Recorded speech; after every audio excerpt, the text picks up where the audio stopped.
I want to hear y'all singing this time.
I was thinking about what I wanted to talk to you tonight about, and all of our songs pretty much have to do with worship, so I thought that I would try to find something on worship to talk to you about tonight. You know, we always fuss about worship, don't we? At least it seems to me in the church we do that. We fuss over whether we want to do contemporary worship or traditional worship. And to me, the word contemporary is a misnomer anyway, because if you do worship now, it's contemporary, no matter what style it is. So I prefer the term non-traditional and traditional. You know, some people say, well, if it's non-traditional, it's not reverent. And some people say traditional service is boring. But really, it's not how you worship that's important. It's why you worship and the desire of your heart, the attitude in which you come to worship in. And I'd like to read a portion of scripture from you. It comes from the book of Revelation. The book that everybody's scared about, right? The book that everybody doesn't know anything about, but very vital book because it talks to us about what's going to happen. And there are many versions, if you want to call it that. We call them doctrines about the book of Revelation and what's going to happen at the end of time and how that's going to come about. And some people say that we're going to be raptured. Some people say we're not. Some people say that when the world's over and time is over, the world will just be destroyed and we'll go on to be with God. And I always tell people that you're missing the point if you try to use the book of Revelation as a fortune-telling book, because that's not what it's meant to be. The book of Revelation is meant to be a book that tells us that when it's all over and when it's all said and done, God wins. The kingdoms of this earth don't win. The evil that's in this world doesn't win. God wins, and the church wins. The book of Revelation was written to people who were under persecution. They were being persecuted by the Roman Empire. Even John himself, John the Revelator, who wrote, tradition says that John, who wrote the Gospel of John and the 3 letters of John, also wrote the book of Revelation.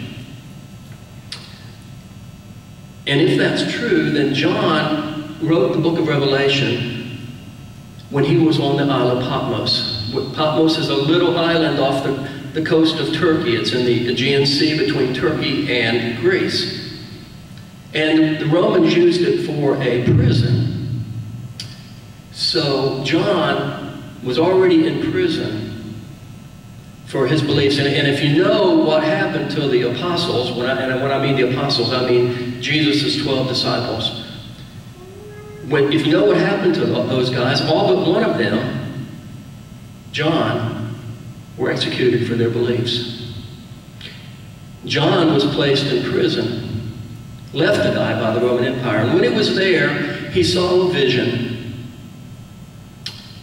of what it's going to be. Written, and he wrote these words to console and to embolden a group of people who were being persecuted by the Roman Empire. Now, there's a lot of people who will disagree with me on that. They want to use the book of Revelation as a fortune-telling book. They want to try to figure out what's going to happen next. They want to try to figure out what's going to happen by reading the signs and saying that Jesus, well, you saw back in May, right? We had a guy in California who said, May 21st, Jesus is coming back, right? The rapture is going to happen on May 21st. Well, here it is, August 7th, and we're still here. So, what's that? Well, he changed it to an October. My guess is that we'll still be here on November 1st. You know, but I could be wrong. You know, Jesus said no one knows.